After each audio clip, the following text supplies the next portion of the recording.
Hey guys, tonight we'll step quietly into the heart of a medieval village where the blacksmith's forge is already alive with warmth and the promise of a new day. Here, the air is thick with the scent of wood smoke, hot iron, and the faint sweetness of hay from the stable next door. The world outside is cool and quiet, but inside the forge there is comfort, purpose, and the gentle magic of craft. Let us begin at the edge of the village, where the cobblestone lane curves past a row of cottages and leads to a sturdy timbered building with a wide, open doorway. The sign above the door is simple, a horseshoe hammered from iron and polished to a soft shine. If you pause at the threshold, you'll feel the first breath of heat from within and hear the low, steady rhythm of the hammer. A sound as old as the village itself. Step inside with me. The world changes at once. The air is warm, almost embracing, and the light is golden, flickering with the dance of the forge fire. The floor is rough beneath your feet, scattered with a dusting of ash and the occasional stray nail. The walls are lined with tools, hammers, tongues, and chisels, each one worn smooth by years of use. There are racks of horseshoes, bundles of iron rods, and a shelf crowded with pots of oil, scraps of leather, and the odd, slightly bent sword from a less than successful experiment. At the heart of the forge is the anvil, a great, solid block of iron, its surface pitted and scarred, but shining in the firelight. The forge itself is a domed hearth, its mouth glowing with a soft, orange light. The fire crackles and pops, sending up tiny sparks that swirl in the air before settling gently to the ground. You can hear the low, contented hum of the bellows as they feed the flames, and the steady, hypnotic ring of the hammer as it shapes the day. The blacksmith, a man named Oswin, moves with the easy strength of someone who knows his craft by heart. His hands are large and calloused, stained with soot and the faint blue of old bruises. His hair is pulled back beneath a leather cap, and his apron is patched and worn, but clean. Oswin's face is kind, with a smile that comes easily and a laugh that rumbles like distant thunder. He greets you with a nod, his eyes bright in the firelight, and gestures for you to come closer. The forge is alive with small, comforting sounds. The soft hiss of water as Oswin quenches a glowing horseshoe. The gentle clink of tongs against the anvil. The rhythmic tap, tap, tap of the hammer, each blow measured and sure. In the corner, a cat curls on a pile of old rags, purring so quietly you can feel it more than hear it.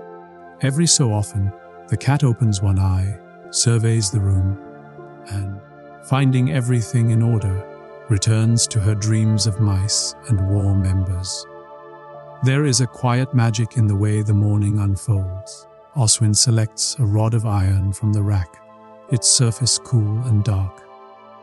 He places it in the heart of the fire, working the bellows with one foot, and waits as the metal glows from red to orange to a brilliant, almost blinding yellow. He lifts it with his tongues, the heat shimmering in the air, and lays it on the anvil. The first strike of the hammer is soft, almost gentle, shaping the metal with a patience that feels more like a conversation than a command.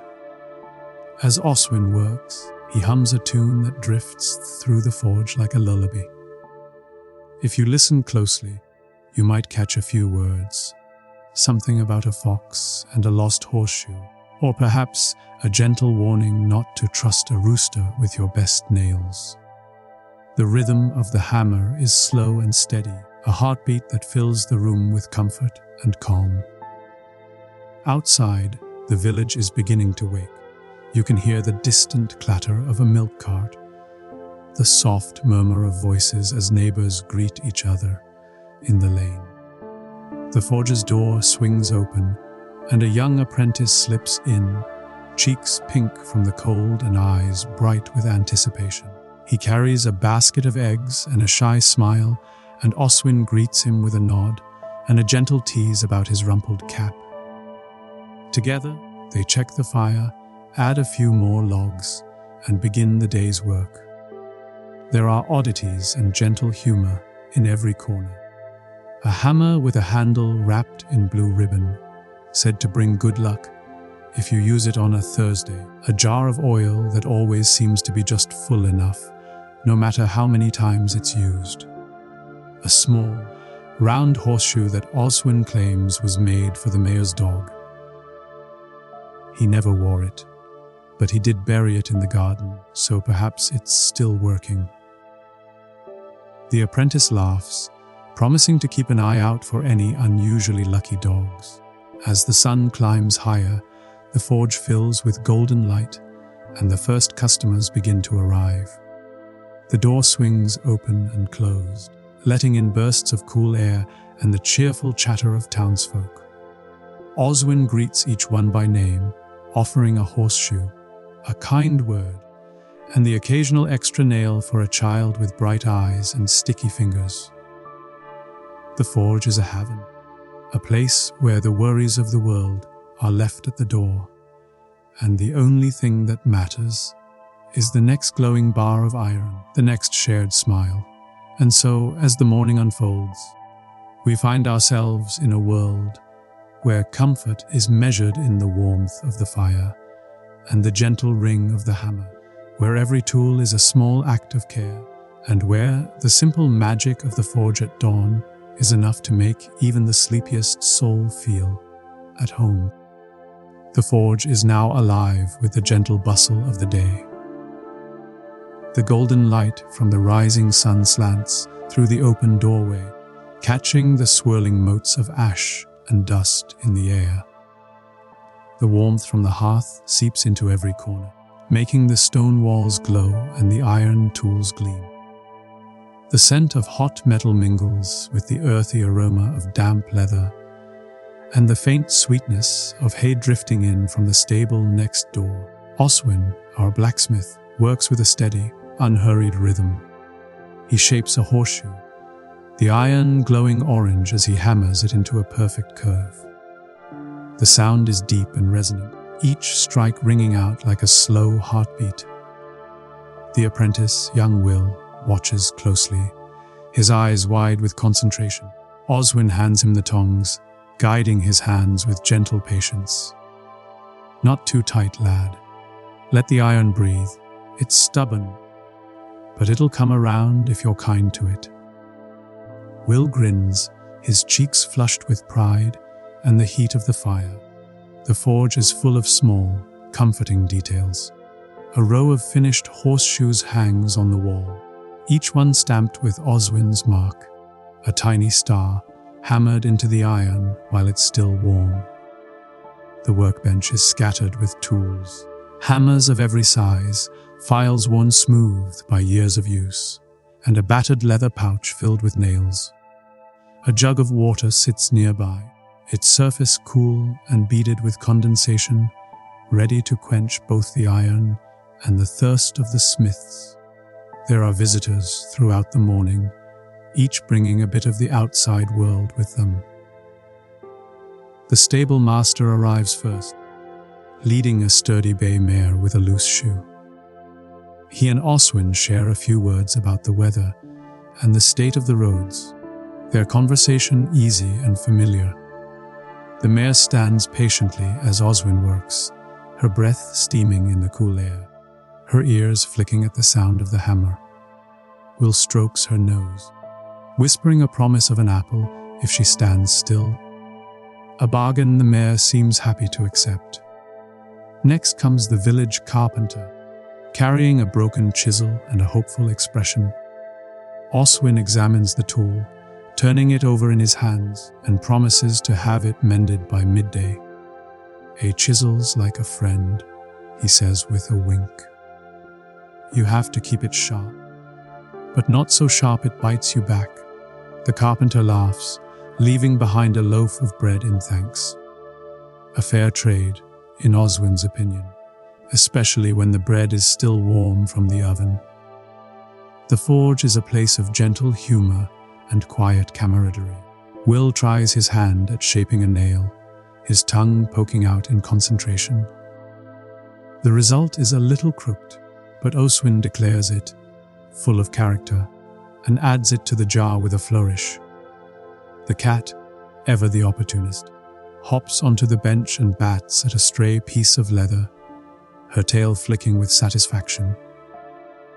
Oswin scratches her behind the ears, murmuring that every good forge needs a cat to keep the mice and the mischief at bay. As the morning wears on, the work continues. Oswin repairs a plowshare, the metal sparking as he grinds it smooth. He shapes a set of hinges for the church door, the iron cooling in the water with a satisfying hiss. Will sweeps the floor, gathering up the day's dust and shavings, and feeds the fire with a careful hand. The rhythm of the forge is slow and steady, a dance of heat and muscle, patience and skill. There are oddities and gentle wonders in every corner. A horseshoe nailed above the door for luck, its surface polished by countless hands. A tiny bell hung from a beam that rings softly whenever the wind shifts, a gift from a traveling tinker who claimed it would keep away storms. A row of iron keys, each one different, each one a puzzle waiting to be solved. Oswin tells Will that every key has a story, and that the best ones are the ones you make yourself. The forge is a haven, a place where the worries of the world are left at the door. Here, the only thing that matters is the next glowing bar of iron, the next shared laugh, the next small act of care.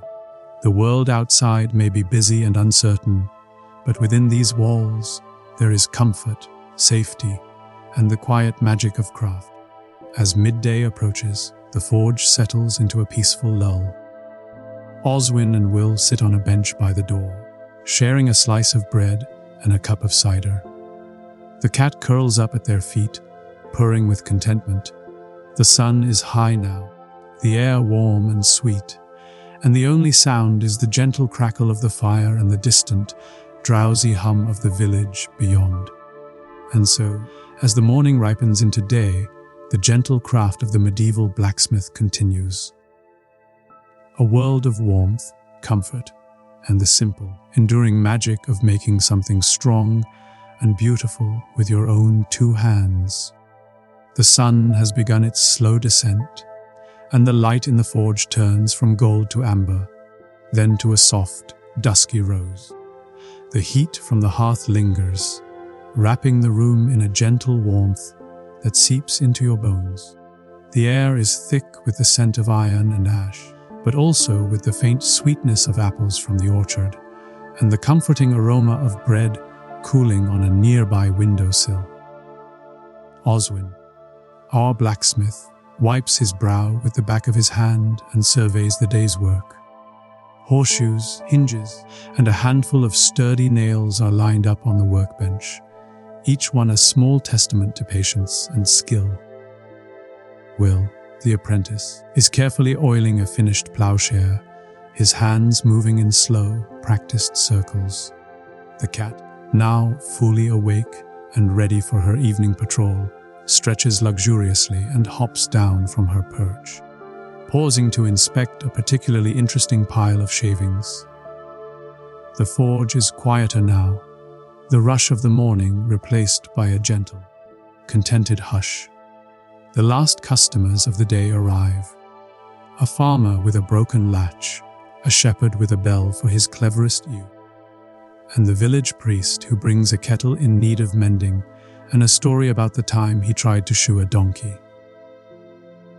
The donkey, he confides, was not impressed, and neither was the bishop. Oswin greets each visitor with a smile and a kind word, his hands steady and sure as he works.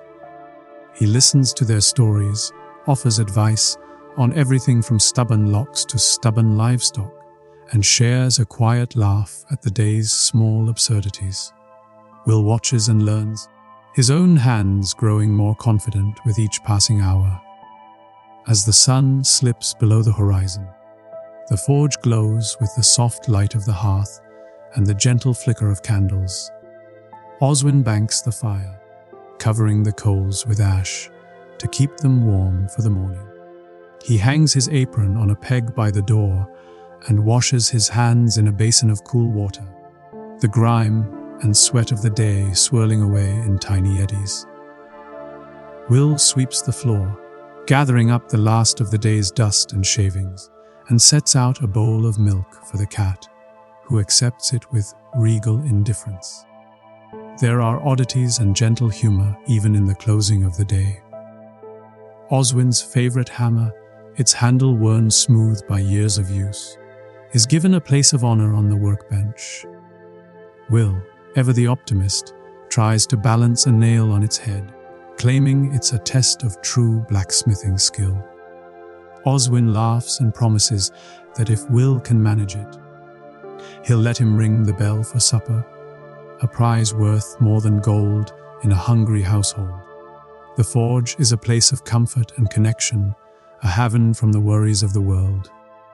Here, in the soft glow of the fire and the quiet murmur of voices, there is safety, warmth, and the simple magic of daily life. Oswin and Will sit together on the bench by the door, sharing a slice of bread and a cup of cider. Their conversation slow and easy, the kind that drifts like smoke and lingers long after the words have faded. The cat curls up at their feet, purring with the satisfaction of a creature who knows she is exactly where she belongs.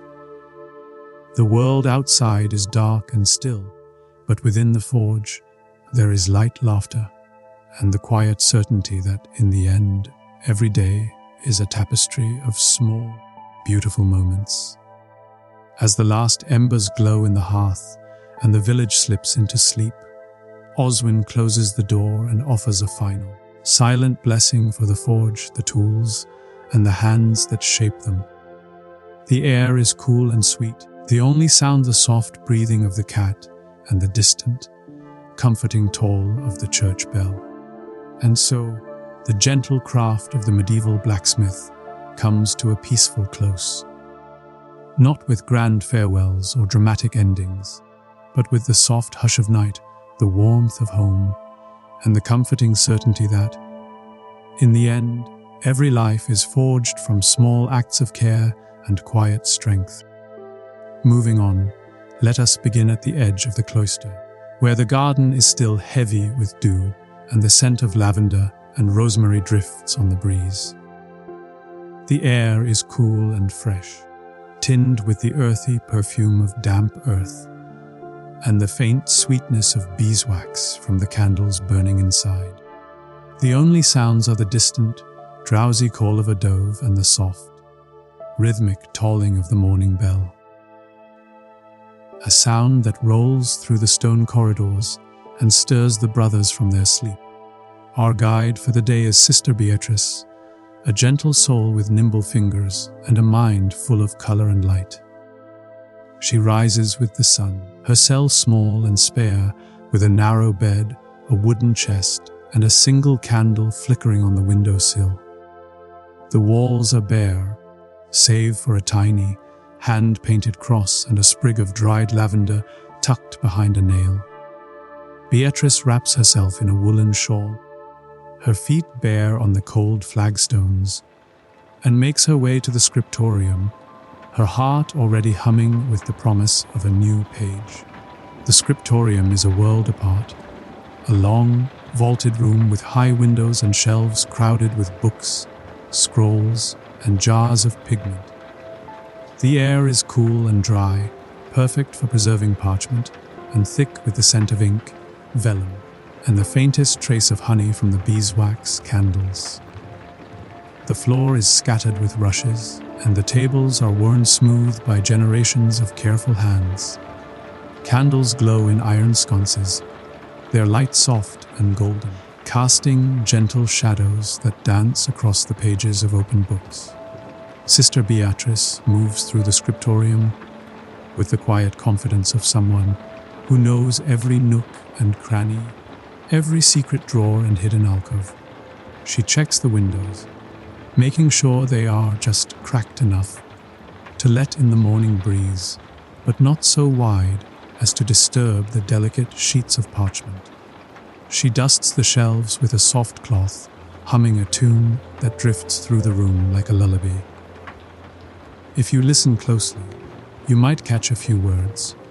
Something about a fox and a field of violets, or perhaps a gentle warning not to trust a cat with a pot of gold leaf. The first task of the day is to prepare the pigments. Beatrice grinds lapis lazuli into a fine blue powder, her mortar and pestle moving in slow, steady circles. The sound is soft and soothing, a gentle percussion that fills the room with a sense of purpose. She mixes the powder with egg white and a drop of honey, creating a paint as rich and luminous as the summer sky. Next, she grinds malachite for green, ochre for gold, and a pinch of soot for the deepest black. Each color is a small miracle, coaxed from stone and earth, and Beatrice treats them with the reverence of a gardener tending her most precious blooms. The scriptorium is alive with small, comforting sounds. The soft scratch of quills on parchment, the gentle clink of glass jars as pigments are mixed and measured, the quiet, rhythmic tap of a brush as Beatrice tests a new color on a scrap of vellum. In the corner, a cat curls on a pile of discarded parchment, purring so quietly you can feel it more than hear it. Every so often, the cat opens one eye, surveys the room, and, finding everything in order, returns to her dreams of mice and spilled ink. There is a quiet magic in the way the morning unfolds. Beatrice selects a fresh sheet of vellum, its surface smooth and cool beneath her fingers. She sketches the first lines of a border, a tangle of ivy and wild roses, their leaves curling and twisting in a dance of green and gold. She works slowly, her hands steady, her mind drifting on the gentle current of the day. Each stroke of the brush is a small act of care, a promise to the future that beauty and meaning will endure. As the sun climbs higher, the scriptorium fills with golden light, and the first visitors arrive. Brother Hugo, the librarian, stops by to deliver a new text, a book of psalms. Its pages waiting to be brought to life with color and light. He and Beatrice share a quiet word about the weather, the state of the garden, and the mysterious disappearance of the abbot's favorite bookmark. So the cat, it is suspected, may have been involved. There are oddities and gentle humor in every corner. A brush with a handle carved in the shape of a rabbit, said to bring good luck if you use it on a Wednesday. A jar of gold leaf that always seems to be just full enough, no matter how many times it's used. A small, round stone that Beatrice keeps on her desk, smooth and cool. A gift from a friend who claimed it would keep her hand steady on long, sleepy afternoons. As the morning unfolds, the scriptorium glows with the promise of comfort and the quiet magic of daily life. A world where every page is a small act of devotion and every brushstroke is a memory waiting to be made. And so, as the day begins, we find ourselves in a place where the worries of the world are left at the door, and the only thing that matters is the next line, the next color, the next gentle moment of creation.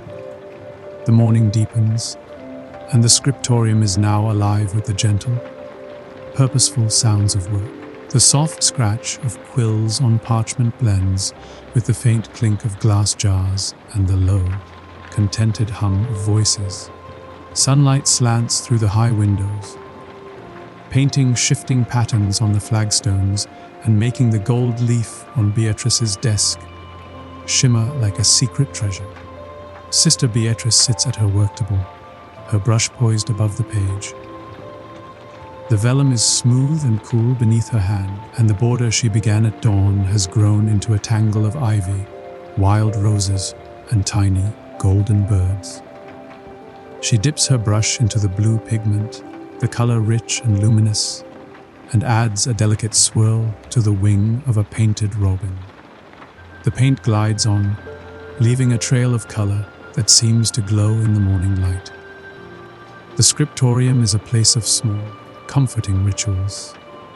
Beatrice pauses now and then to stretch her fingers, flexing them gently before returning to her work. She sips from a cup of warm, spiced wine, the scent of cinnamon and cloves mingling with the fragrance of ink and parchment. The cat, ever the connoisseur of comfort, has moved to a sunbeam on the windowsill, her fur glowing gold and her purr a soft, steady counterpoint to the quiet industry of the room. Visitors come and go, each bringing a bit of the outside world with them. Brother Hugo returns, this time with a question about a passage in a book of saints' lives. He and Beatrice pore over the text together, their heads bent close, the air between them full of the soft murmur of Latin and the occasional, gently exasperated sigh when a particularly tricky abbreviation appears. I'm convinced the scribe who wrote this had a fondness for riddles, Hugo says, and Beatrice laughs, agreeing that some monks seem to have hidden their sense of humor in the margins. A novice arrives, eyes wide with awe, to watch Beatrice at work. She explains the process, her voice low and soothing, as she demonstrates how to lay gold leaf on the page. The novice gasps as the gold catches the light, and Beatrice smiles, remembering her own first time in the scriptorium, the sense of wonder and possibility that filled her heart. She hands the novice a scrap of vellum and a brush, encouraging him to try his hand at a simple design. The result is a little wobbly, but full of promise, and Beatrice praises his effort, tucking the scrap into a drawer for safekeeping. There are oddities and gentle humor everywhere. A quill that seems to have a mind of its own, always rolling off the desk at the most inconvenient moment. A jar of red pigment that refuses to open unless coaxed with a whispered plea. A tiny, painted mouse that has found its way into the margin of a psalter, its tail curling around a capital letter as if it's searching for a crumb. Beatrice chuckles, suspecting Brother Hugo's handiwork, and makes a mental note to add a painted cat in the next margin, a gentle rivalry that has filled the scriptorium with laughter for years. The hours pass in a slow, hypnotic rhythm. Beatrice works on an illuminated initial, the letter S, twined with vines and tiny, golden stars. She adds a touch of green to a leaf, a hint of pink to a rose, and a glimmer of gold to the edge of the page. Each brushstroke is a meditation, each color a prayer. The world outside fades, and the scriptorium becomes a sanctuary of light, color, and quiet joy. As midday approaches, the bell rings for the noon meal. Beatrice sets down her brush, stretches her arms, and wipes her hands on a linen cloth. She joins the other sisters and brothers in the refectory, where the air is warm and filled with the scent of fresh bread, cheese, and a hearty vegetable stew. The meal is eaten in companionable silence, broken only by the soft voice of the reader reciting a story of a saint who, legend has it, once illuminated a manuscript by the light of a single firefly. The cat, who has followed Beatrice to the refectory, seems unimpressed by this miracle, preferring the more tangible magic of a warm lap and a bit of cheese. After the meal, Beatrice returns to the scriptorium, her heart full and her mind at ease. The afternoon light is softer now, slanting through the windows and making the gold on the page glow with a gentle fire. She settles back at her desk, her hands steady, her spirit calm. The work continues, each brushstroke a small act of devotion, each page a quiet celebration of beauty and care. And so, as the day unfolds, the quiet art of the medieval manuscript Illuminator continues. A world of color, light, and the simple, enduring magic of creation. The afternoon drifts gently toward evening, and the scriptorium is bathed in a soft, golden hush. The sun, now low in the sky, sends long beams of light through the high windows, making the gold leaf on Beatrice's page shimmer like a secret.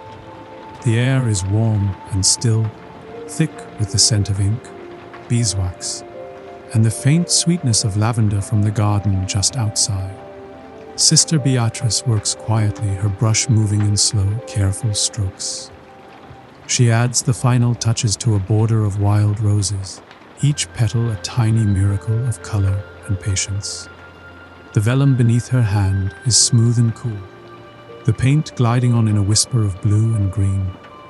She pauses now and then to stretch her fingers, flexing them gently, and to gaze out the window at the garden where the last bees of the day drift among the flowers. The scriptorium is quieter now, the other scribes having finished their work and gone to tend to evening prayers or the gentle chores of the monastery. The cat, ever the connoisseur of comfort, has found a patch of sunlight on the windowsill and is curled there, purring softly, her tail twitching in a dream.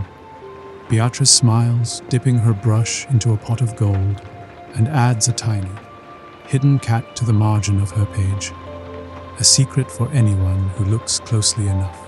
There are oddities and gentle humor, even in the closing of the day. A quill that refuses to hold its point, no matter how carefully it is trimmed. A jar of blue pigment that seems to vanish faster than any other, as if the sky itself is borrowing a bit for the evening. A scrap of parchment with a half-finished riddle left behind by Brother Hugo, who claims that solving it will bring good luck, or at least a smile. As the sun sets, the scriptorium glows with the soft light of candles, their flames flickering in the gentle draft from the open window. Beatrice tidies her desk, carefully cleaning her brushes and setting her tools in order. She rolls up the finished page, tying it with a strip of linen, and places it in a wooden chest with the other completed works. The chest is heavy with stories, prayers, and the quiet magic of 100 careful hands. The bell rings for supper, its sound low and comforting, echoing through the stone corridors. Beatrice joins the other sisters and brothers in the refectory, where the air is warm and filled with the scent of stew, fresh bread, and the gentle murmur of voices. The meal is simple, but there is comfort in the familiar flavors and the easy company of friends. The cat, ever hopeful, makes her rounds beneath the table, collecting stray crumbs and the occasional, well-earned pat. After supper, the monastery settles into a peaceful hush. Beatrice returns to her cell, the stone floor cool beneath her feet, and lights a single candle on the windowsill. She sits at her small desk, writing a few lines in her journal. A record of the day's work, a memory of a particularly beautiful shade of blue, a note to thank Brother Hugo for the riddle. She sketches a quick drawing of the cat, curled in the last patch of sunlight, and adds a line of poetry about the comfort of quiet places and the gentle magic of making something beautiful with your own two hands. The world outside is dark and still. The only sounds the soft breathing of the cat and the distant, comforting toll of the monastery bell. The scriptorium is quiet, the tools cleaned and the candles extinguished, but the memory of the day lingers. A tapestry of color, light, and the simple, enduring joy of creation. As Beatrice settles into bed, the linen cool and soft against her skin, she thinks of the pages she has illuminated, the stories she has helped to preserve, and the quiet satisfaction of a life spent in the gentle pursuit of beauty and meaning. The world outside may be full of noise and uncertainty, but within these ancient walls there is peace. A peace built on centuries of care, curiosity, and the simple, enduring magic of stories. And so, the quiet art of the medieval manuscript Illuminator comes to a gentle close. Not with grand farewells or dramatic endings, but with the soft hush of candlelight, the warmth of a well-loved book, and the comforting certainty that, in the end, every story finds its place. Moving on, let us begin at the edge of the square, where the stones beneath your feet are cool and uneven, worn smooth by generations of footsteps. The first sounds are soft and familiar, the distant, drowsy call of a rooster, the low creak of a cart's wooden wheels, and the gentle murmur of voices as the town begins to come alive. The market stalls are draped with striped awnings, their edges fluttering in the morning breeze. And the first merchants are setting out their wares with the slow, careful movements of people who know there is no need to rush. Our guide for the day is a young woman named Eleanor, the baker's daughter. She moves through the market with a basket on her arm, her steps light and sure. Her dress is simple, but her eyes are bright, and her smile is the kind that makes even the grumpiest merchant soften. Eleanor's first stop is her father's stall, where the loaves are still warm from the oven, their crusts crackling as they cool. The air is thick with the scent of yeast and honey, and the table is dusted with flour. Eleanor helps arrange the bread in neat rows, tucking a few sweet buns into her basket for later. The market is alive with small, comforting sounds. The gentle thud of apples being stacked in a barrel, the soft rustle of cloth as a merchant unrolls a bolt of linen, its surface cool and smooth beneath your fingers. The cheerful clink of coins as a customer pays for a wedge of cheese, the rind still dusted with straw from the cellar. In the corner, a group of children chase a stray chicken, their laughter ringing out like bells. The chicken, for her part, seems to be enjoying the game far more than the children. There is a quiet magic in the way the morning unfolds. Eleanor stops at the herb seller's stall, where bunches of lavender and mint are tied with twine and hung from the rafters. The herb seller, a woman with silver hair and a voice like velvet, offers Eleanor a sprig of rosemary for luck and for keeping the moths out of your bread. Eleanor tucks it into her basket, breathing in the sharp, clean scent, and thanks the woman with a smile. The cheese monger's stall is next, its shelves crowded with wheels of cheese in every shape and size. The air here is cool and tangy, with a hint of something sharp and mysterious lurking beneath the surface. The cheesemonger, a man with a beard as impressive as his selection, offers Eleanor a taste of his newest creation, a soft, creamy cheese flecked with herbs. She takes a bite, savoring the rich, earthy flavor, and nods her approval. "It's like eating a meadow," she says, and the cheesemonger beams with pride. There are oddities and gentle humor in every corner. A potter displays his wares, bowls, mugs, and jugs, each one slightly different, each one stamped with a tiny, smiling sun. He tells Eleanor that the sun is for good luck, and also to remind people which end of the mug to drink from. A tanner, his hands stained with dye, offers a pair of soft leather gloves, guaranteed to keep your hands warm, or at least more interestingly colored. Eleanor laughs and promises to consider them, though she suspects her mother would prefer her hands stay their usual shade. As the sun climbs higher, the market grows busier. The blacksmith arrives, his apron streaked with soot, to trade a set of nails for a loaf of bread and a jar of honey. The town's priest stops by to bless the stalls, his voice low and kind, and accepts a sweet bun in return. The air is filled with the gentle hum of conversation, the soft shuffle of feet, and the occasional, slightly exasperated, squawk from the chicken, who has now taken refuge beneath the fishmonger's table. Eleanor pauses to rest on a bench at the edge of the square, her basket full and her heart light. She watches as the market unfolds around her, a tapestry of faces, voices, and small, steady joys. The world feels safe and warm, wrapped in the gentle bustle of daily life.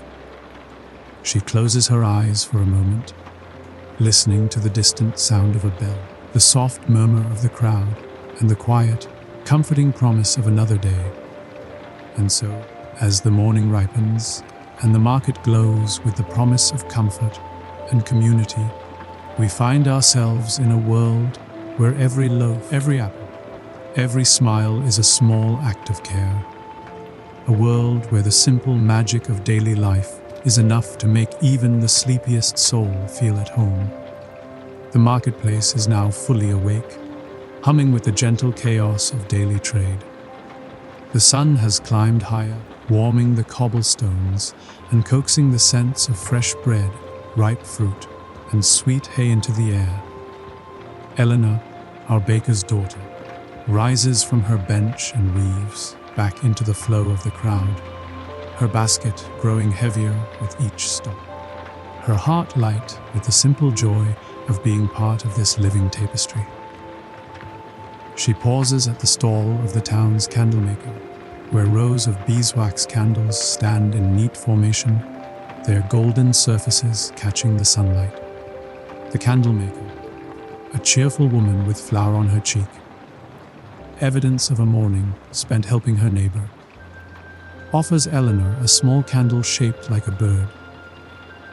"For your window at night," she says, "to keep the shadows friendly." Eleanor smiles, tucking the candle into her basket, and breathes in the honeyed scent that lingers on her fingers. The market is a place of small rituals and gentle negotiations. Eleanor stops to chat with the cobbler, who is busy fitting a new pair of shoes for a fidgety child.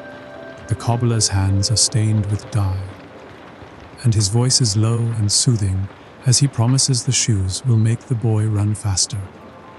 Though, as he confides to Eleanor, "I can't guarantee they'll help him sit still at supper." They share a quiet laugh, the kind that comes easily among neighbors who have known each other for years. At the far end of the square, a group of weavers display their cloth, bolts of linen and wool, in every shade from soft cream to deep indigo. Eleanor runs her fingers over the fabric, feeling the roughness of the homespun and the surprising softness of the finer weaves. The weaver, a tall woman with nimble fingers and a quick wit, tells Eleanor about the new dye she's tried, made from the petals of wildflowers gathered at dawn. "It's a bit unpredictable," she admits, "but then, so is life." Eleanor laughs, agreeing that a little unpredictability keeps things interesting. There are oddities and gentle humor everywhere. A juggler in a faded red cap entertains a crowd with apples borrowed from the fruit seller's stall, his hands moving in a blur as he tosses and catches with practiced ease. The fruit seller, arms crossed and eyes twinkling, pretends to scold him, but slips him a bruised pear as a reward when the act is done. A pair of old friends sit on a bench, sharing a loaf of bread and a flask of cider, their conversation drifting from the weather to the merits of different cheese rinds, to the mysterious disappearance of the mayor's hat at last year's festival. The hat, it is rumored, is still making the rounds, appearing at the oddest moments atop the heads of unsuspecting townsfolk. Eleanor's next stop is the apothecary's stall, where jars of dried herbs, roots, and mysterious powders line the shelves. The apothecary, a man with a gentle smile and a beard that seems to have a life of its own, greets her warmly. He offers her a small sachet of lavender for restful sleep and a pinch of mint for clear thoughts. Eleanor thanks him, tucking the gifts into her basket, and promises to bring him a sweet bun in return. The apothecary winks, confiding that he's convinced the secret to good health is a little bit of everything. Herbs, laughter, and the occasional nap. The market is full of textures and sounds. The roughness of a wooden table beneath your palm, the cool smoothness of a clay jug, the soft rustle of a linen apron. The clink of coins, the low murmur of bargaining, the sudden burst of laughter as a joke is shared. The distant clang of the blacksmith's hammer, the gentle cooing of pigeons perched on the eaves, the soft, rhythmic sweep of a broom as a shopkeeper tidies her stall. As the morning gives way to midday, the market grows even busier. The town's bell rings out, marking the hour, and the crowd swells as more townsfolk arrive. Some to shop, some to gossip, some simply to enjoy the company of neighbors. Eleanor finds herself swept along in the gentle tide, her basket now heavy with bread, cheese, herbs, and a few small treasuries. A painted cup, a sprig of rosemary, a handful of sugared almonds wrapped in a scrap of blue cloth. There is a sense of community here, a feeling that everyone belongs, that every face is familiar, every voice a thread in the fabric of the town.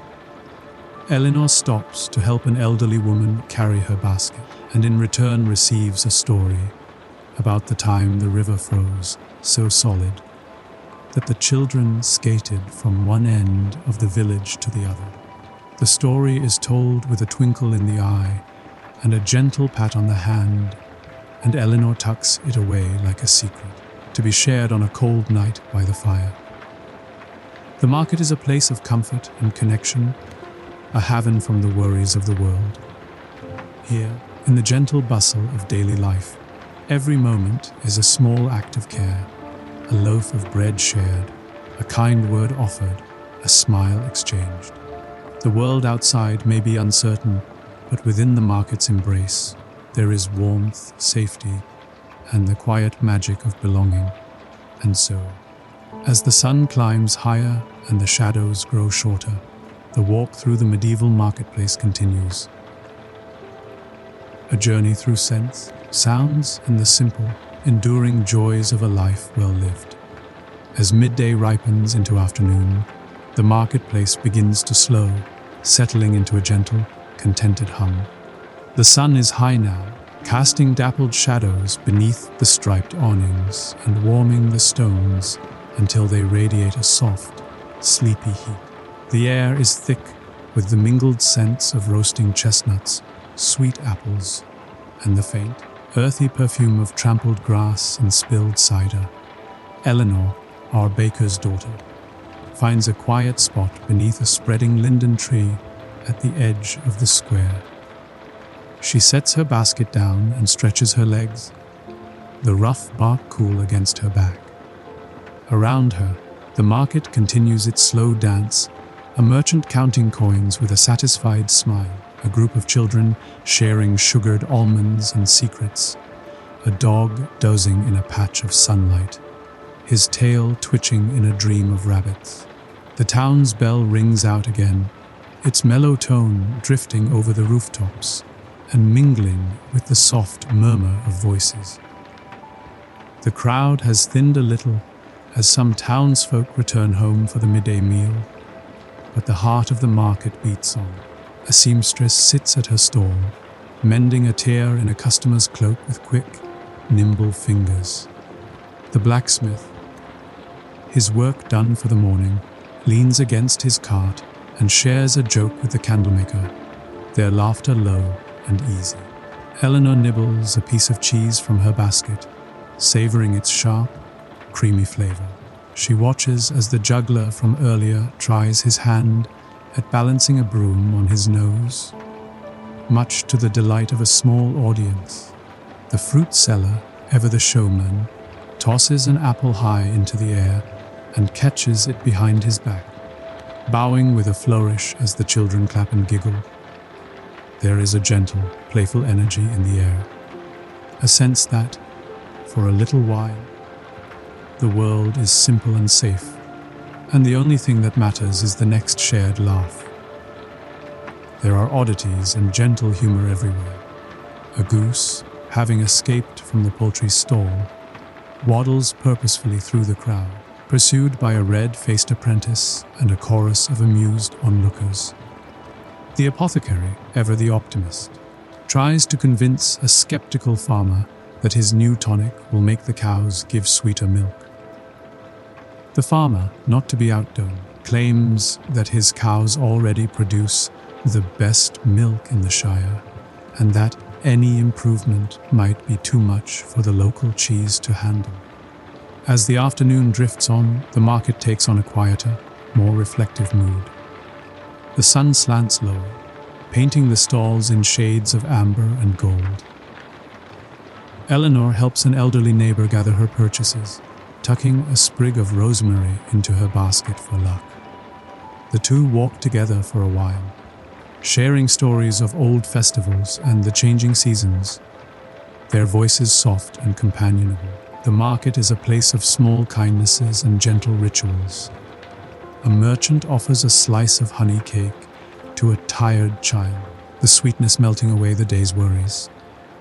The potter, packing up his wares, slips a tiny, imperfect cup into Eleanor's hand. A gift, he says, for someone who appreciates the beauty in things that are a little bit crooked. Eleanor smiles, feeling the warmth of the cup in her palm, and tucks it safely into her basket. As the shadows lengthen and the first hints of evening cool the air, the market begins to close.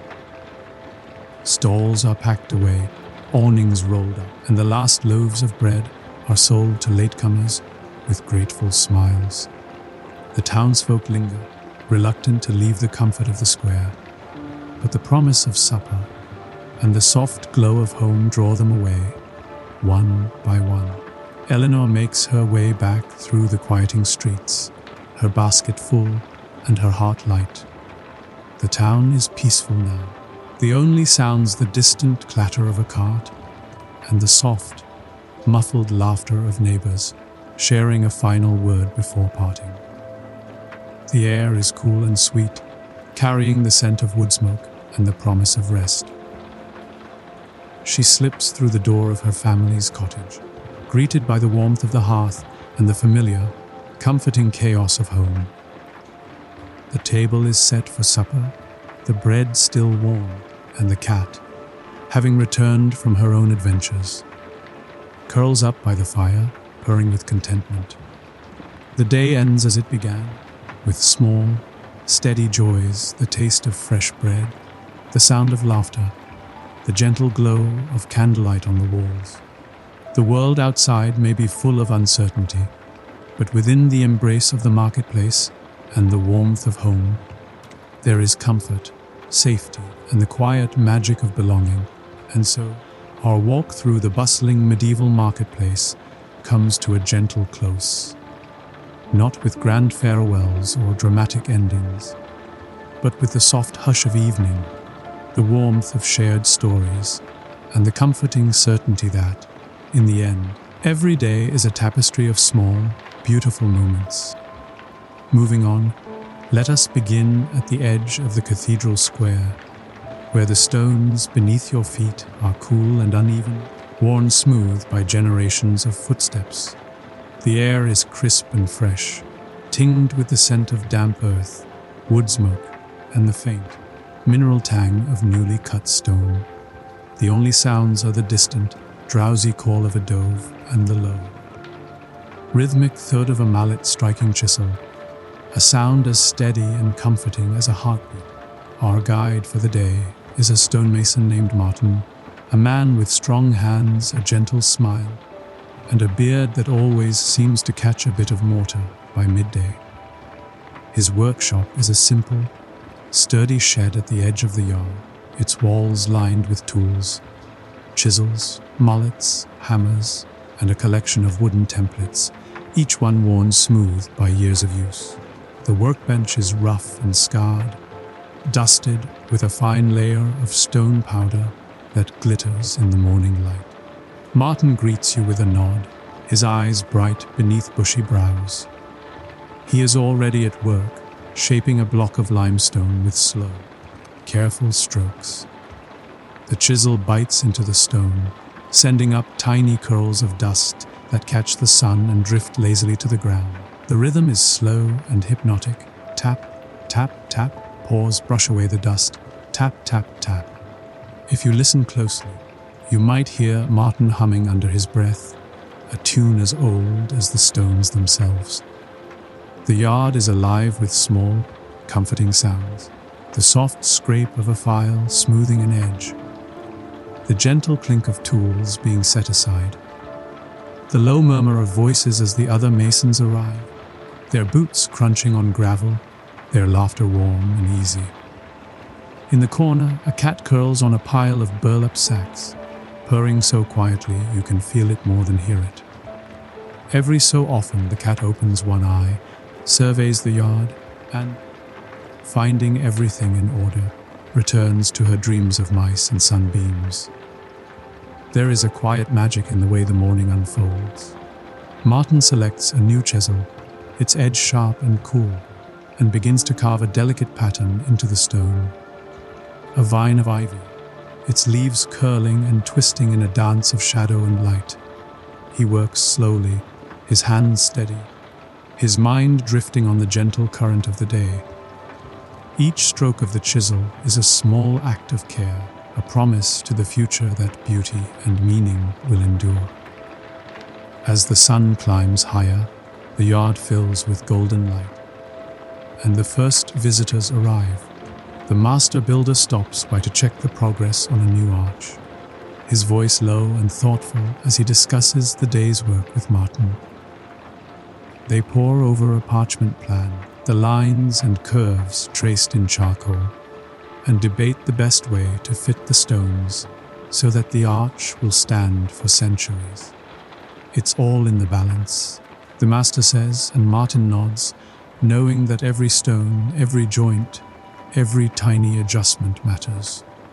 There are oddities and gentle humor in every corner. A mallet with a handle wrapped in blue ribbon, said to bring good luck if you use it on a Monday.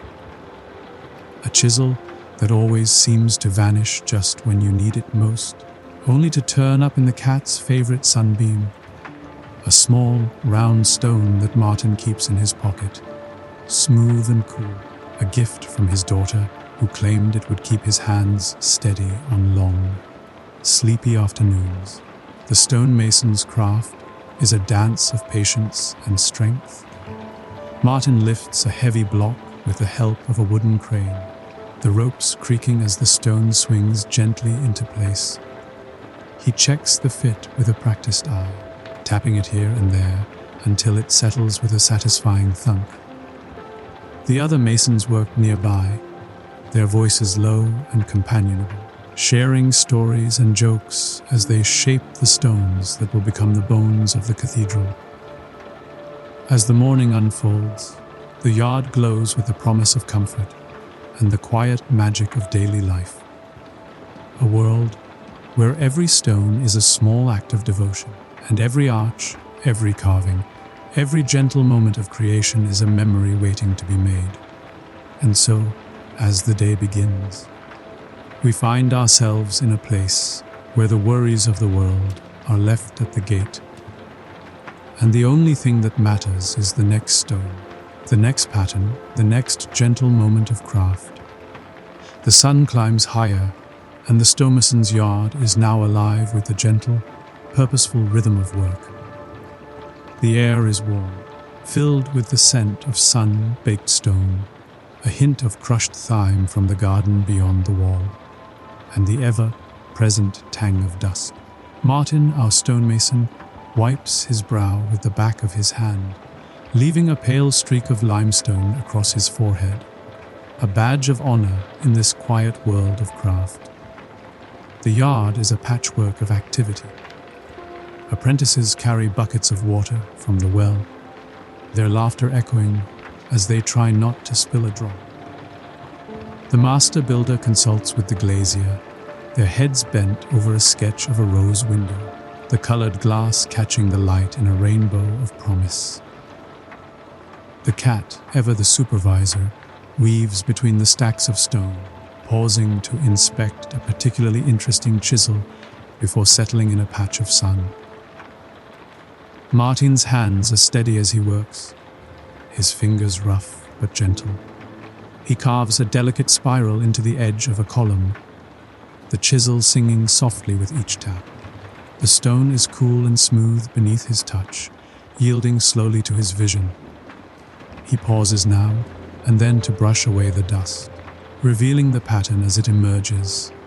A vine, a leaf, a tiny bird hidden among the curls. A little secret for those who look closely.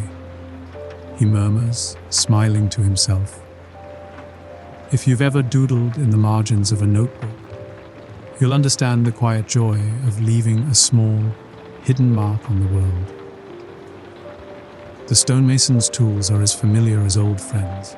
The mallet, worn smooth by years of use, fits perfectly in Martin's hand. The chisels, each with its own weight and voice, rest in a row on the workbench, their edges gleaming in the sunlight. There is a file for smoothing rough edges, a brush for sweeping away dust, and a small, battered cup of water for cooling the stone. Martin sharpens his tools with care, humming a tune that drifts through the yard like a gentle breeze. There are visitors throughout the day, each bringing a bit of the outside world with them. The baker's boy arrives with a basket of warm rolls, the scent of yeast and honey mingling with the smell of stone. He trades a loaf for a handful of smooth pebbles. For my slingshot, he explains, eyes bright with mischief. The village priest stops by to admire the progress on a new gargoyle, his voice low and full of wonder as he traces the curve of a wing with his finger. Will it keep the rain away? He asks, and Martin grins. If not, it will at least give the birds somewhere to perch. The yard is full of small, comforting details. A wooden bench, worn smooth by countless lunches, sits beneath a spreading chestnut tree. The shade is cool, the air filled with the soft rustle of leaves and the distant hum of bees. Martin sits for a moment, sharing a meal with the other masons. Bread, cheese, and a handful of cherries from the orchard. They talk quietly, their voices low and companionable, sharing stories of old projects, favorite tools, and the occasional, gently exaggerated tale of a stone that simply refused to cooperate. There is gentle humor in the daily routine. An apprentice, eager to impress, tries to lift a block that is clearly too heavy, only to be rescued by the cat, who distracts him with a well-timed leap onto his shoulder. The master builder, ever the perfectionist, measures a column for the third time, only to discover it is exactly as it should be. Sometimes, he sighs. The stone knows better than the plan. The masons laugh, their voices blending with the music of the hammers and the soft, steady beat of the day. As the afternoon wears on, the work continues. Martin shapes a keystone for an arch, his hands moving with slow, deliberate care. The stone is heavy, but he lifts it with the help of a wooden crane, guiding it into place with a practiced eye. The arch rises, each stone fitting perfectly, the curve strong and graceful. The other masons gather to admire the work, their faces glowing with pride and a sense of shared accomplishment. The yard is a haven, a place where the worries of the world are left at the gate.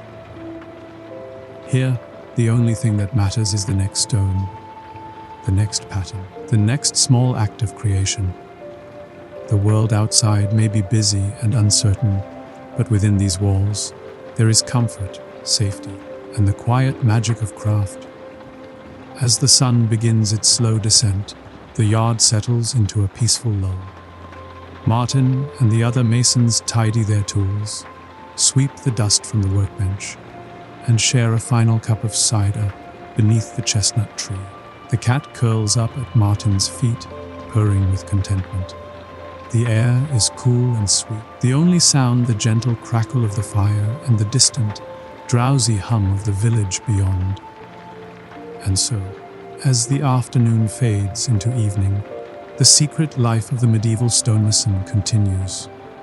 A world of warmth, comfort, and the simple, enduring magic of shaping something beautiful and lasting with your own two hands. As the sun slips behind the rooftops and the sky deepens to a gentle indigo, the stonemason's yard grows quiet. The last golden light glances off the cathedral's rising walls, making the new stone glow as if it holds a secret warmth. The air is cooler now, tinged with the scent of evening dew, wood smoke curling from cottage chimneys, and the faint, sweet aroma of apples from the orchard beyond the garden wall. Martin, our stonemason, stands for a moment in the hush, his hands resting on the smooth curve of the arch he finished that day. He runs his fingers over the cool stone, feeling the subtle ridges and the gentle dip where his chisel found a softer vein. There's a quiet pride in this touch, a craftsman's silent conversation with his work, a promise that what he's built will stand long after the day's worries have faded. The yard is nearly empty now. The apprentices have gone home, their laughter echoing down the lane, and the master builder has retired to his cottage, a roll of parchment tucked under his arm and a head full of new ideas. The cat, ever the last to leave, stretches luxuriously on a pile of burlap sacks, her eyes half closed, her purr soft, steady comfort in the gathering dust. Martin tidies his tools, wiping each chisel and mallet with a cloth, setting them in their places on the workbench. He sweeps the last of the day's dust into a neat pile, the broom's bristles whispering over the stones. There's a gentle ritual to this closing, the same every evening, a way to mark the end of work and the beginning of rest. He hangs his apron on a peg by the door, the leather still warm from the day's labor, and steps outside into the cool, blue twilight.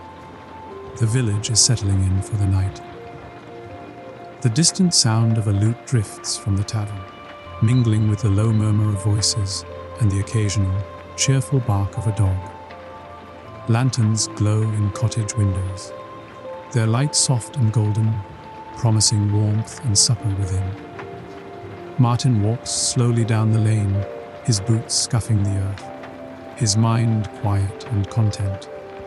He passes the baker's cottage, where the smell of fresh bread lingers in the air, and the weaver's house, where a candle burns late and the gentle clack of the loom can still be heard.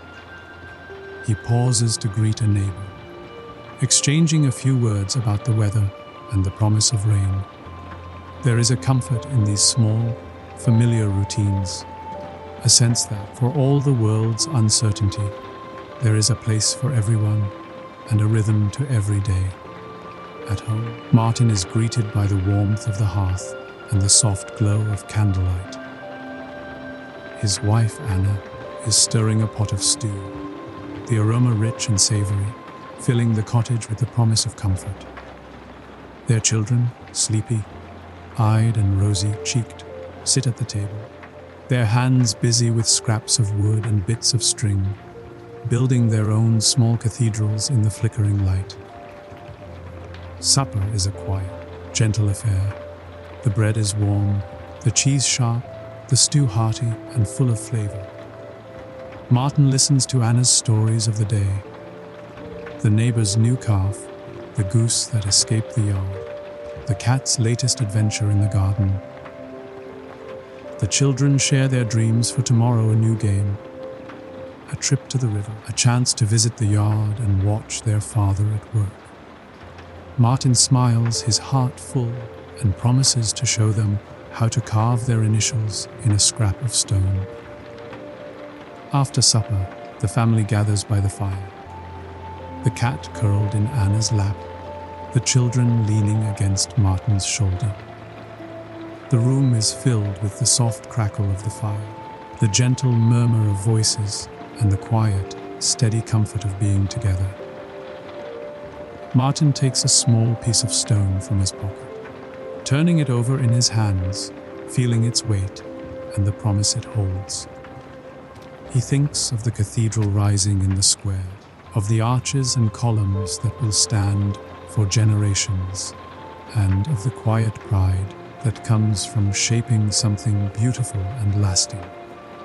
The world outside is dark and still. The only sounds the soft breathing of the cat and the distant, comforting toll of the church bell. Martin banks the fire, checks the locks, and settles into bed, the linen cool and soft against his skin. He listens to the quiet sounds of the cottage, the slow, steady breathing of his family, the gentle sigh of the wind at the window, the faint, familiar creak of the roof beams settling for the night. And so, the secret life of the medieval Stonemason comes to a gentle close. Not with grand farewells or dramatic endings, but with the soft hush of night, the warmth of home, and the comforting certainty that, in the end, every life is built from small acts of care, quiet strength, and the enduring magic of craft. Moving on to life aboard a royal barge, let us begin at twilight, as the sun slips behind the palm-fringed banks and the world is painted in shades of gold and indigo. The Nile is calm, its surface smooth as polished obsidian, reflecting the last blush of daylight and the first shy stars. The royal barge floats in the gentle current, its hull carved from cedar and painted with scenes of gods and pharaohs, its sails catching the evening breeze like the wings of a great heron. You step aboard, and the world changes. The deck is cool beneath your feet, polished smooth by countless journeys. Lanterns hang from gilded posts, their flames flickering in the dusk, casting soft halos of light that dance across the water. The air is alive with the gentle music of a lyre, the distant call of a nightjar, and the low, rhythmic splash of oars dipping in and out of the river. Somewhere, a bell rings from a temple on the shore, its sound drifting over the water like a blessing. The barge is a world unto itself, a floating palace, both grand and intimate. Silk awnings billow overhead, painted with stars and lotus blossoms, and the scent of incense drifts from a brazier near the prow. Cushions and carpets are scattered across the deck, inviting you to sit and watch the world slip by.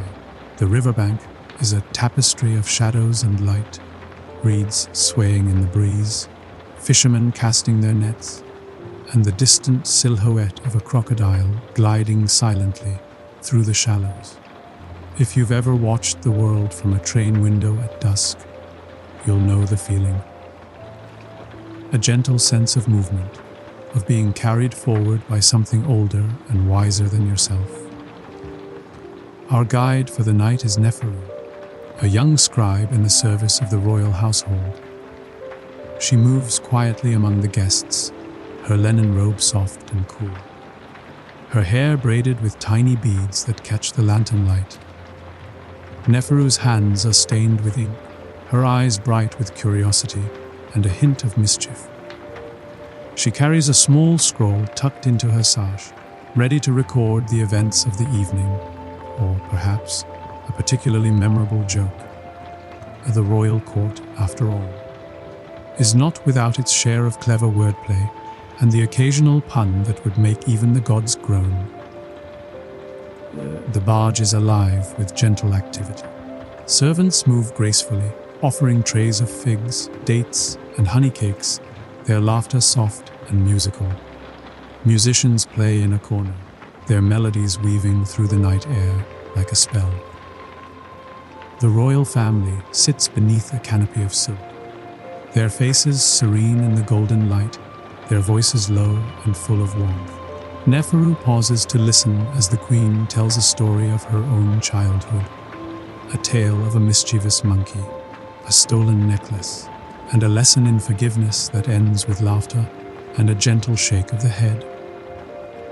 As the barge drifts downstream, the world grows quieter, the sounds of the city fading into the distance.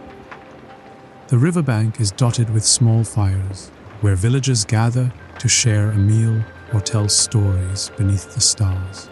The scent of roasting fish and fresh bread drifts across the water, mingling with the perfume of night, blooming jasmine. Neferu leans on the rail, watching the reflections of lanterns ripple and shimmer, and wonders what stories the river will carry away tonight. There are oddities and small wonders everywhere.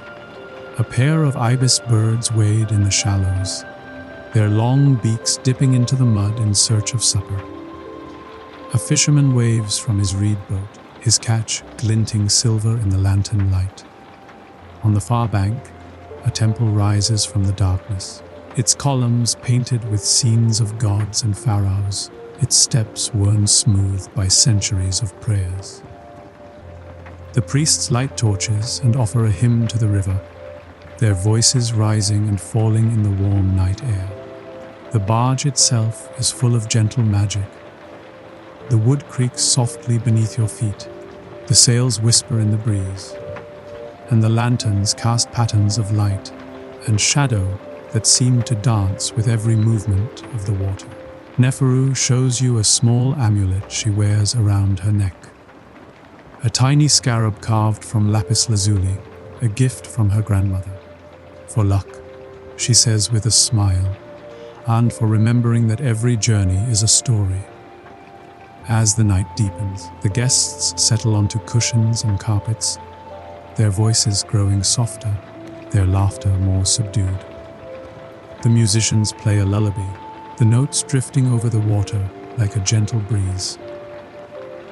The royal family retires to their private quarters, and the servants move quietly, tidying the deck and refilling the lanterns.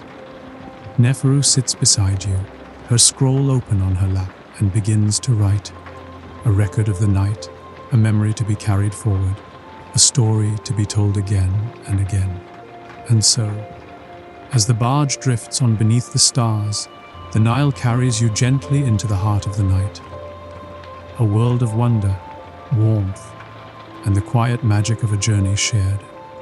The royal barge glides onward, its hull parting the moonlit water with barely a sound. The Nile, wide and serene, reflects the sky above. A tapestry of stars so bright and close you might imagine you could reach out and pluck one from the heavens. The gentle current carries the barge past shadowy groves of palm and clusters of papyrus, their silhouettes swaying in the night breeze. The air is cool and sweet, tinged with the scent of river mud, wild mint, and the faint perfume of jasmine drifting from the gardens along the shore. Neferu, our scribe, sits quietly at the edge of the deck, her feet tucked beneath her, scroll and reed pen in hand. She listens to the soft music of the river, the distant croak of frogs, the splash of a fish, the rhythmic dip of oars as a smaller boat passes by, its lantern bobbing like a firefly. The world feels hushed, as if the river itself is listening to the stories whispered on its banks. A gentle commotion draws Neferu's attention to the center of the barge, where a group of musicians has gathered. They play a melody on lyres and flutes, their music weaving through the night air, light and playful as a breeze. A pair of dancers, their linen robes swirling, move with a grace that seems to echo the river's own slow rhythm. The guests watch, some clapping softly, others lost in thought, their faces bathed in the golden glow of lanterns. Even the royal cat, a sleek creature with eyes like polished amber, pauses in her nightly patrol to watch the dancers, tail flicking in time with the music. The barge is a world of gentle luxury and quiet ritual. Servants move with practiced ease, offering cool drinks in painted cups and trays of honeyed cakes, figs, and pomegranate seeds. The queen, seated beneath a canopy of embroidered silk, smiles as she listens to a story told by one of her ladies in waiting, a tale of a clever crocodile, a lost ring, and a fisherman who learned that sometimes the river gives back what it takes. The king, dignified but not above a little mischief, offers a toast to the river gods, his cup raised high as the guests laugh and join in. There are oddities and small wonders everywhere. A tiny frog, bold and uninvited, hops onto the deck and is gently scooped up by a servant, who returns it to the water with a whispered blessing. A pair of fireflies drift lazily above the lanterns, their greenish glow mingling with the golden light. Neferu sketches the scene in her scroll, her lines quick and sure, capturing the magic of the moment, a memory to be savored long after the night has faded. As the barge drifts past a cluster of temples, the priests on the shore light torches and offer prayers to the river. Their voices rise in a low, melodic chant, carried across the water by the breeze. The guests fall silent, listening to the ancient words, their faces thoughtful in the flickering light. Neferu closes her eyes for a moment, letting the sound wash over her, feeling the weight and wonder of centuries pressing close. The night deepens, and the barge glides past small villages where the lights of cooking fires twinkle like stars. Children wave from the shore, their laughter ringing out in the darkness, and fishermen pause in their work to watch the royal procession pass by. The river is alive with life and memory, each bend and inlet holding a story, each ripple a secret carried downstream. On deck, the mood is peaceful and a little dreamy. Some guests doze on cushions, lulled by the gentle rocking of the barge and the soft music of the night. Others gather in small groups, sharing quiet conversation and the occasional, gently whispered joke. Neferu listens as an old courtier tells a story of his youth, of a night much like this one, when he saw a shooting star fall into the river and made a wish that, he claims, came true the very next day. Of course. He adds with a wink, it helped that I also left a small offering of dates for the river god. One must cover all one's bases. There are odd facts and gentle humor even in the rituals of the night. The royal cat, having completed her inspection of the deck, curls up beside Neferu, purring softly as if to remind everyone that, in the end, she is the true queen of the barge. The musicians play a final, lilting tune, and the dancers bow, their robes swirling like mist in the lantern light. As midnight approaches, the barge slows and anchors near a quiet bend in the river. The servants move quietly, drawing curtains and dimming lanterns, preparing the royal quarters for sleep. Neferu lingers on deck, her scroll nearly full, her heart content. She gazes out at the moonlit water, the gentle sway of the barge, and the distant, shimmering lights of the city. The world feels safe and magical, a place where dreams and stories drift together on the current. And so, as the royal barge rests on the calm waters of the Nile, the night wraps you in its gentle embrace. A world of music, laughter, and the quiet magic of a journey shared beneath the stars. The hours slip by, and the Nile flows on, carrying the royal barge gently through the heart of the night. The world is hushed, wrapped in a velvet darkness that is soft and full of promise. The lanterns on deck burn low, their golden light flickering across the polished wood and casting long, dreamy shadows. The only sounds are the quiet lap of water against the hull, the distant call of a night heron, and the soft, rhythmic breathing of those who sleep beneath the silken awnings. Neferu, our scribe, finds herself awake, drawn by the magic of the river and the hush of the sleeping barge. She steps quietly to the rail, the cool night air brushing her cheeks, and gazes out at the moonlit water. The river is a mirror, reflecting the stars and the gentle curve of the crescent moon. Along the far bank, the silhouettes of palm trees sway, and the faint glow of a distant village flickers like a memory. She is not alone. The royal cat, ever the silent companion, pads softly to her side, tail curling around her ankles. Together, they watch as a small boat glides past, its single lantern bobbing in the darkness. The fisherman at the oars hums a tune, a lullaby older than the pyramids, and Neferu feels the weight of centuries settle gently around her. The Nile, she thinks, is a river of stories, each ripple a secret, each bend a new beginning. Inside the royal quarters, the queen dreams beneath a canopy of embroidered silk, her face serene in the soft glow of a single lamp. The king, too, sleeps soundly, his hand resting on a scroll of poetry he had been reading before sleep claimed him. The servants move quietly, checking the lanterns, folding blankets, and whispering good wishes for peaceful dreams. The musicians, their work done, doze on cushions, their instruments resting beside them like loyal friends. There are oddities and gentle wonders, even in the quiet of night. A pair of fireflies drift through the open window, their greenish light mingling with the gold of the lanterns. The royal cat, satisfied with her inspection, leaps gracefully onto a pile of cushions and curls up, purring softly. Neferu returns to her place, unrolling her scroll one last time to jot down a few lines. A poem about the river, the stars, and the gentle hush of a world at peace. As dawn approaches, the sky begins to pale, and the first birds call softly from the reeds. The barge stirs, the crew moving quietly to prepare for the new day. The cook lights a small fire, the scent of baking bread and sweet dates drifting across the deck. The queen rises, her hair shining in the early light, and greets the river with a prayer of thanks. The king joins her, and together they watch the sun rise over the water, painting the world in gold and rose. Neferu, her scroll now full, feels a gentle contentment settle in her heart.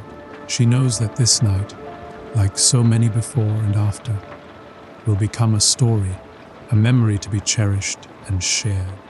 The barge glides onward, the sails catching the morning breeze, and the Nile carries its passengers toward new adventures, new dreams, and the quiet magic of another day. There are odd facts and gentle humor even in the rituals of mourning. The royal cat, ever the opportunist, manages to steal a piece of fish from the breakfast tray, earning a fond scolding from the cook. The musicians, still half asleep, tune their instruments and begin a soft melody, their notes mingling with the birdsong.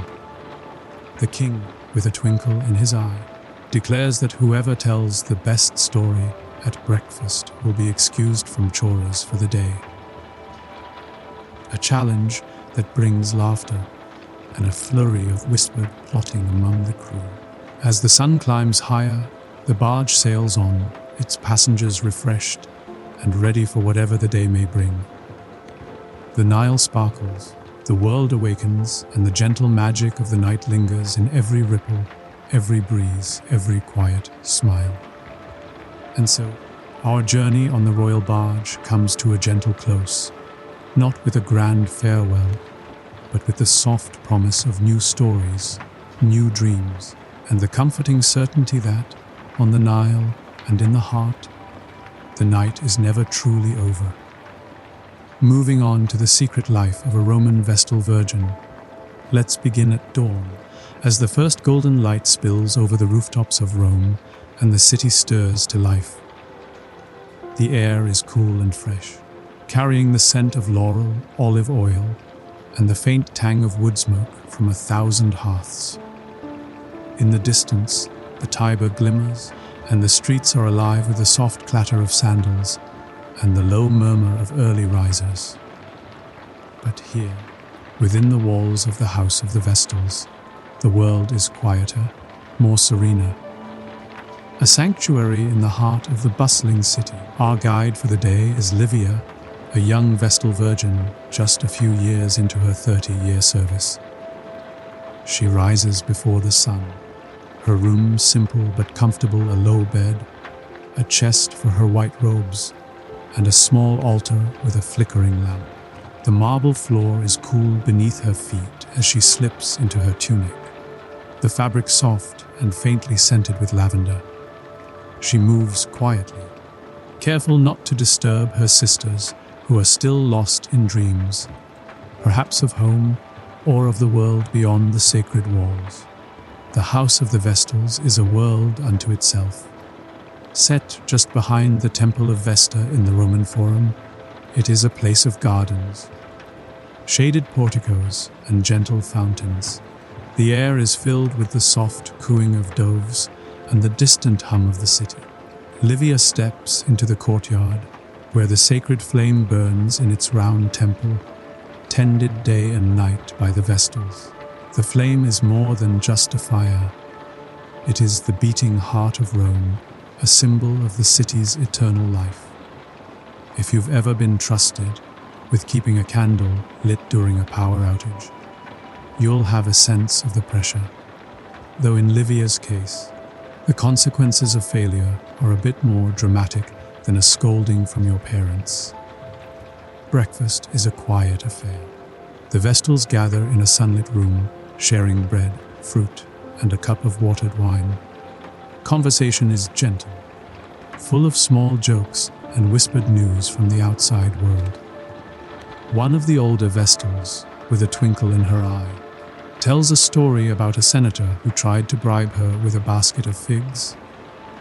As if I'd risked my vows for fruit. She laughs, though to be fair, they were very good figs. Livia smiles, grateful for the camaraderie and the sense of belonging that comes from sharing a life so different from the world outside.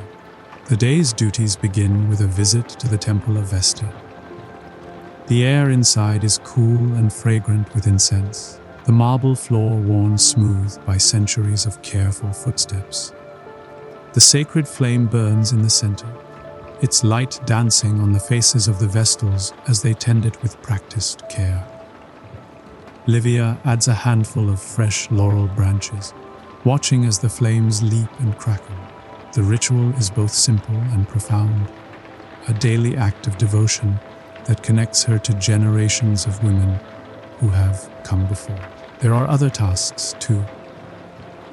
The Vestals are responsible for preparing offerings, keeping the temple spotless, and assisting in public ceremonies. They are trusted with wills and important documents, their word considered beyond reproach. Livia spends part of her morning copying a legal decree onto a wax tablet, her handwriting neat and precise. If you've ever been asked to take minutes at a meeting and found yourself daydreaming about anything else, you'll understand the challenge. Though Livia's mind wanders not to lunch, but to the festival preparations she's heard whispered about in the kitchens. The House of the Vestals is a place of learning as well as ritual. Livia studies Latin and Greek, reads poetry and philosophy, and learns the intricacies of Roman law. The older Vestals teach the younger ones, sharing wisdom and the occasional cautionary tale. Never trust a senator with a secret. One advises, or never, ever let the sacred flame go out. The lessons are gentle but firm, and Livia finds comfort in the rhythms of study and service. There are oddities and small wonders everywhere. The gardens are filled with rare flowers and ancient statues, some so worn by time that their features are little more than a suggestion. A tortoise, older than any of the Vestals, makes its slow rounds of the courtyard, pausing now and then to accept a treat from a passing hand. The kitchens are alive with the scent of baking bread and the laughter of servants who share the latest gossip from the city. News of gladiator games, political intrigue, and the ever-popular debate over whether the emperor's new hairstyle is a triumph or a tragedy. As midday approaches, the Vestals gather for a simple meal in the shade of the portico. The air is warm, filled with the scent of roses and the distant sound of a lyre.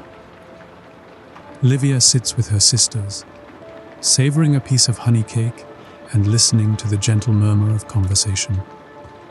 The world outside may be full of noise and uncertainty, but here, within the sacred walls, there is peace, a sense of purpose, belonging, and the quiet satisfaction of a life lived in service to something greater than oneself. And so, as the sun climbs higher and the shadows grow short, we find ourselves in a world where every day is shaped by ritual, every moment is touched by history, and the secret life of a Roman Vestal virgin unfolds in gentle, timeless rhythms. As the midday sun pours golden light into the courtyard, the house of the Vestals settles into a gentle rhythm. The city of Rome hums beyond the walls, but here time seems to slow, each moment marked by the soft rustle of linen robes and the distant splash of water in the garden fountain. Livia, our young Vestal, takes a moment to enjoy the shade beneath a laurel tree, the leaves whispering above her as a warm breeze stirs the air. The scent of roses and fresh bread drifts from the kitchens, mingling with the faint perfume of olive oil and beeswax. After lunch, the Vestals return to their duties. Today, Livia is tasked with preparing offerings for the temple. Small cakes shaped like crescent moons, bowls of salt, and garlands of fresh flowers. She works alongside her sisters, their hands moving in practiced harmony as they arrange the gifts on silver trays. There's a quiet pride in the work, a sense that even the smallest gesture is part of something sacred. One of the older Vestals, with a sly smile, reminds Livia to keep the cakes away from the tortoise, who has developed a taste for ritual pastries and is not above a stealthy nibble when no one is looking. The afternoon brings visitors to the house of the Vestals. A senator arrives, his toga pristine and his expression carefully respectful. He bows low, presenting a sealed document for safekeeping. The Vestals are trusted with the city's most important secrets: wills, treaties, and the occasional love letter disguised as official business. Livia accepts the scroll with a nod, her face serene, though she can't help but wonder what stories are hidden behind the wax seal. If you've ever been the keeper of a friend's secret, you'll know the mix of responsibility and curiosity that comes with the role. Not all visitors are so formal. A group of children from a nearby school arrives for a lesson in Roman religion. Their eyes wide as they take in the marble statues and the ever-burning flame. Livia and her sisters lead them through the temple, explaining the rituals and answering questions, some thoughtful, some delightfully unexpected. Do the gods ever get bored? One boy asks, peering up at the statue of Vesta. Livia smiles and replies, perhaps. But that's why we keep the stories and the songs alive. The children leave with small clay lamps as souvenirs, their laughter echoing in the courtyard long after they've gone. The Vestals' lives are full of ritual, but there is room for quiet moments of joy. In the late afternoon, Livia joins her sisters in the garden for a game of knucklebones, the ancient Roman version of jacks. The game is simple, but the competition is fierce, especially when the high priestess joins in, her laughter ringing out as she claims victory with a particularly skillful toss. The garden is a haven, filled with the soft buzz of bees and the gentle cooing of doves.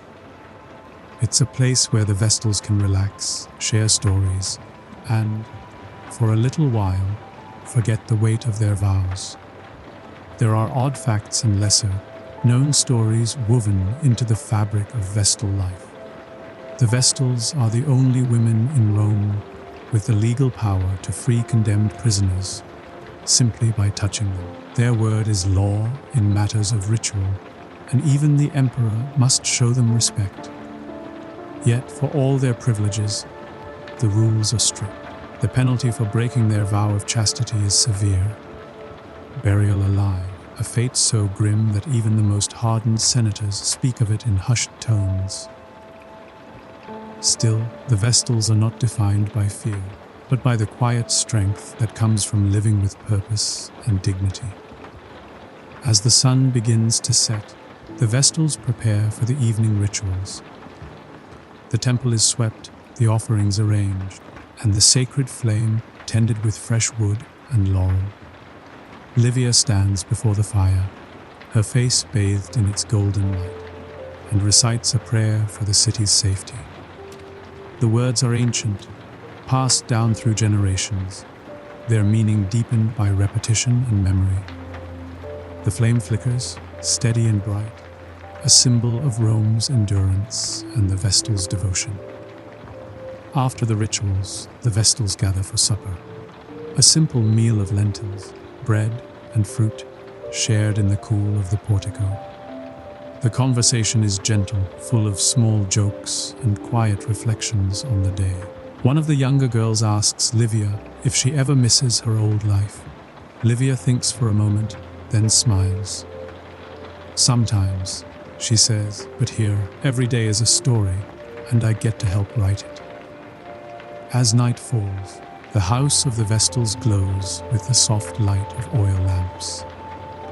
The city beyond is alive with music, laughter, and the distant roar of the Colosseum. But within these walls, there is peace, a sense of belonging, of history, and of the quiet magic that comes from tending the eternal flame.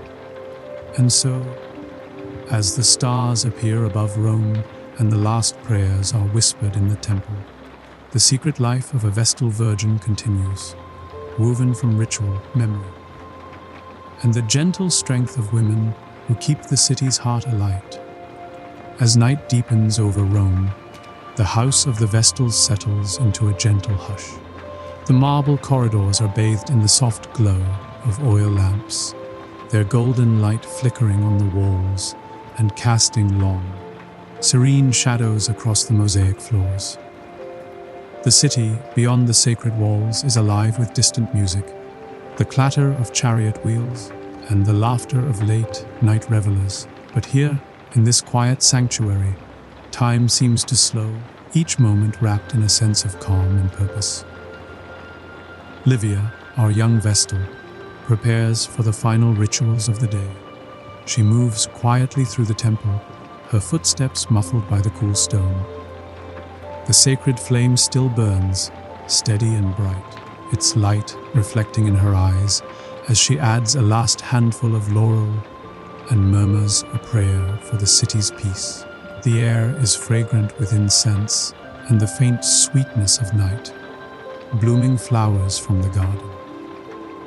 There's a sense of comfort in the repetition, a feeling that, no matter what happens beyond these walls, the flame will endure, so long as the Vestals keep their watch.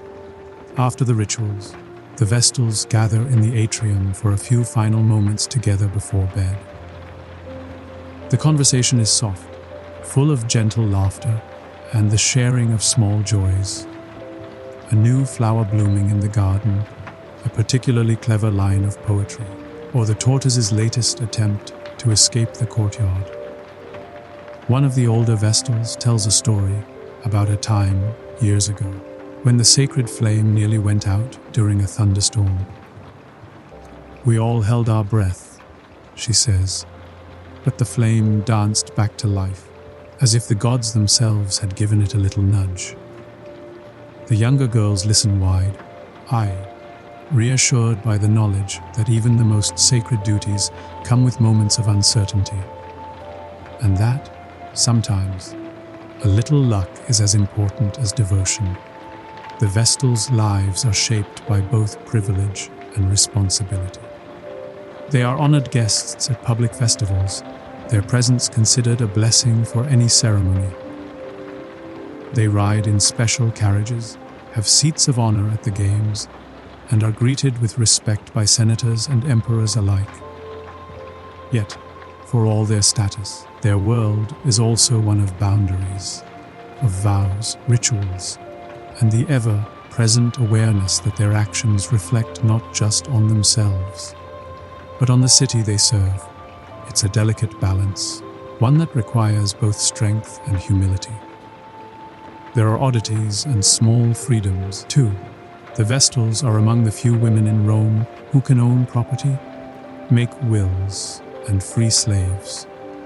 They are trusted with secrets, called upon to mediate disputes, and sometimes even asked to intervene in matters of state. Livia once witnessed a senator, red-faced and flustered, beg the high priestess to bless a new law, just in case the gods were feeling indecisive that day. The Vestals, for their part, have learned to wield their influence with quiet grace, preferring a well-timed word or a gentle smile to open confrontation. As the night grows late, Livia returns to her small room.